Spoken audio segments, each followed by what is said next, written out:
Guys, welcome back to Dev Bytes with Devpriya. ये हमारे neo 4G के प्लेलिस्ट का अगला वीडियो है। जैसा कि मैंने आपको बताया था कि इस वीडियो में हम एप्लीकेशन जानेंगे नियो 4G का, और ये भी जानेंगे कि ग्राफ थ्योरी ओरिजिनेट कहाँ से हुई थी। उसके बाद हम क्वेरी करेंगे। तो आज हम वही देखेंगे कि कैसे ग्राफ थ्योरी ओरिजिनेट हुई थी।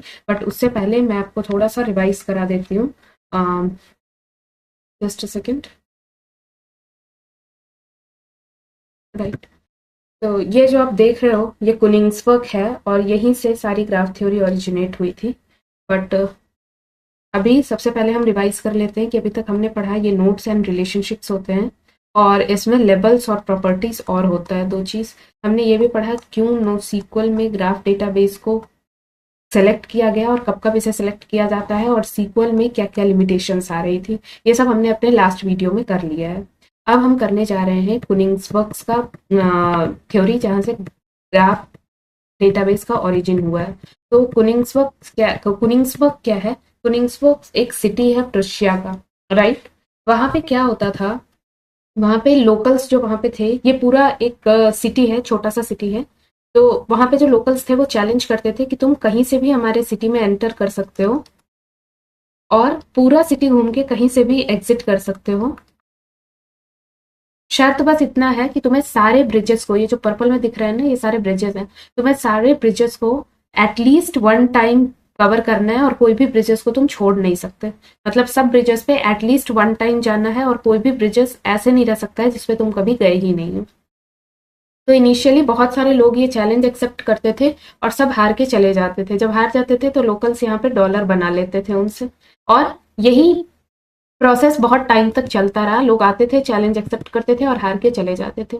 उसके बाद 1730s में यूनहार्ड ऑयलर आए थे। यस, एक मैथमेटिशियन थे। 1730s में वो आए थे, और उन्होंने ये प्रॉब्लम को बहुत ओवर सिंप्लीफाई कर दिया था। उन्होंने कहा था कि सी, यहाँ पे तुम्हारा एक, सपोज यहाँ से कोई एंटर कर रहा है, सपोज यहाँ से कोई एंटर कर रहा है, तो ये उसके लिए आइलैंड ए हो जाएगा। कोई इधर से एंटर कर रहा है तो ये उसके लिए आइलैंड बी हो जाएगा।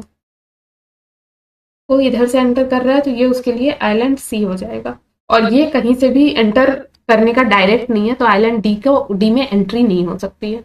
नाउ हुआ क्या था, उन्होंने इसे रिप्रेजेंट कर दिया था एज नोड्स एंड रिलेशनशिप्स।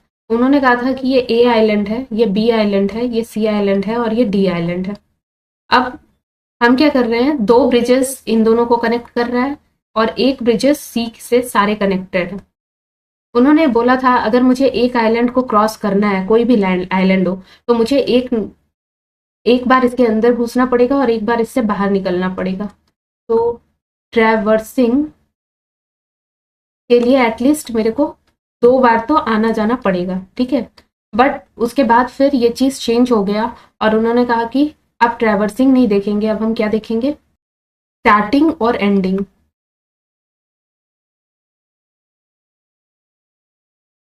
तो उन्होंने फिर देखा कि अगर मैं नोट से स्टार्ट करता हूँ तब एक ही चाहिए मुझे, और अगर मैं नोट पे आके एंड कर जाता हूँ तो भी एक ही चाहिए मुझे। लेकिन ट्रैवर्सिंग के लिए चाहे कितनी बार भी, अब सपोज मैं यहाँ से एक बार ट्रैवर्स करके गया, मुझे दो बार यहाँ से क्रॉस करना पड़ा, फिर यहाँ से फिर से ट्रैवर्स कर रहा हूँ तो दो बार क्रॉस करना पड़ा। अगर मैं यहीं पे आके रुक जाता हूँ तो ये एक एंड नोड बन जाएगा। तो जितनी बार भी आप ट्रैवर्सिंग करोगे आपको पता चलेगा कि ये हमेशा इवन एजेस लेके आएगा अपने साथ। और अगर आप स्टार्ट कर रहे हो तो ये ऑड एज हो सकता है, अगर आप एंड कर रहे हो तो ये ऑड एज हो सकता है। इसी प्रिंसिपल से उन्होंने ये थ्योरी को सॉल्व कर दिया था। उन्होंने कहा था ए जो है उसमें 3 एजेस हैं, डी के पास 5 एजेस हैं, बी के पास 3 एजेस हैं, और सी के पास भी 3 एजेस हैं। तो उन्होंने कहा था कि ये सारे ऑड हैं, सब के सब ऑड हैं, तो सब के सब चाहे तो स्टार्ट हो सकते हैं या स्टॉप हो सकते हैं, कंप्लीटली ट्रैवर्स नहीं हो सकते। बट वर्ल्ड वॉर 2 के बाद क्या हुआ, प्रुशिया जो जर्मनी का हिस्सा था अब रशिया का हिस्सा बन गया था, और इसके दो ब्रिजेस बिल्कुल डिस्ट्रॉय हो चुके थे।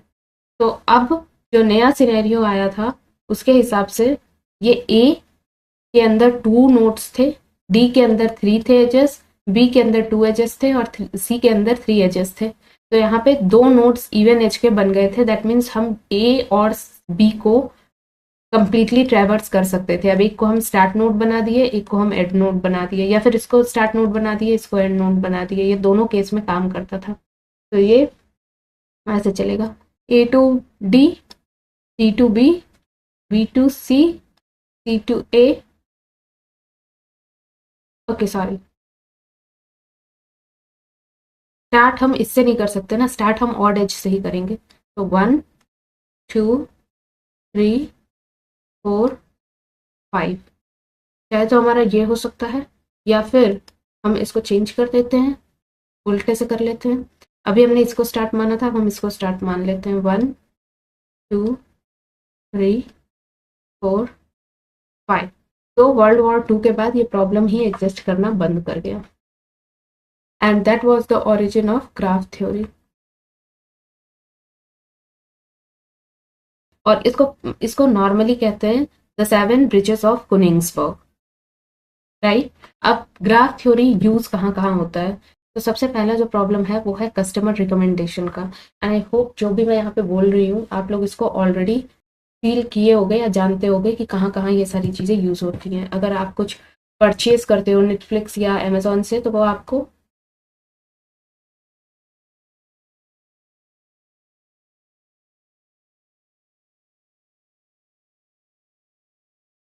कुछ रिकमेंड करता है, and that is known as recommendation system. Netflix, Amazon, YouTube जैसे प्लेटफॉर्म्स ग्राफ्स यूज करते हैं personalised recommendation, targeted ads, customer retention और चर्न प्रिडिक्शन के लिए। आपने जो देखा, लाइक किया, क्या सर्च किया, ये सब कनेक्टेड होता है और इसी से आपको नेक्स्ट टाइम टारगेट किया जाता है। The next thing that comes into picture is network security. अब नेटवर्क सिक्योरिटी कहाँ कहाँ यूज होता है? क्या एप्लीकेशन है इसका? Network security.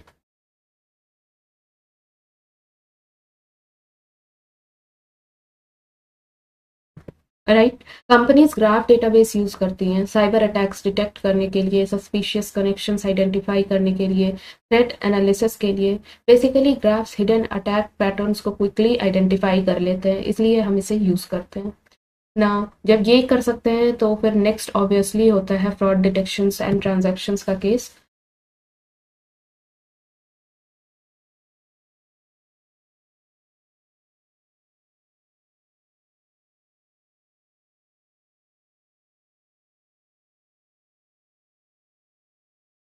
This is very important. कोई भी अपने ट्रांजैक्शंस को इधर से उधर होता नहीं देख सकता है। तो बैंक्स और फाइनेंशियल कंपनीज ग्राफ्स यूज़ करती हैं मनी लॉन्ड्रिंग डिटेक्ट करने के लिए, क्रेडिट कार्ड फ्रॉड पकड़ने के लिए, इलीगल ट्रांजैक्शन नेटवर्क्स आइडेंटिफाई करने के लिए। ग्राफ्स रिलेशनशिप्स को कनेक्ट करके यूजुअल अनयूजुअल एक्टिविटीज़ को प्रिडिक्ट कर देते हैं या स्पॉट कर देते हैं। फिर फोर्थ है प्रोडक्ट रिकमेंडेशंस। ऑल तो हमने पहले ही रिकमेंडेशंस पढ़ लिया है, बट ये एक्चुअली सेम ही है। जैसे ई कॉमर्स वेबसाइट्स को ग्राफ्स यूज करते हैं पर्सनलाइज शॉपिंग सजेस्ट करने के लिए, इन्वेंट्री ऑप्टिमाइजेशन सजेस्ट करने के लिए, प्राइसिंग स्ट्रेटजीज सेलेक्ट होती हैं, प्रोडक्ट रिलेशनशिप सेलेक्ट होता है, आपने ये प्रोडक्ट देखा तो शायद ये भी पसंद आ जाएगा। ये ग्राफ थिंकिंग का रियल टाइम एग्जाम्पल है। फिर उसके बाद फिर सप्लाई चेन्स होते हैं जहाँ पे यूज किया जाता है।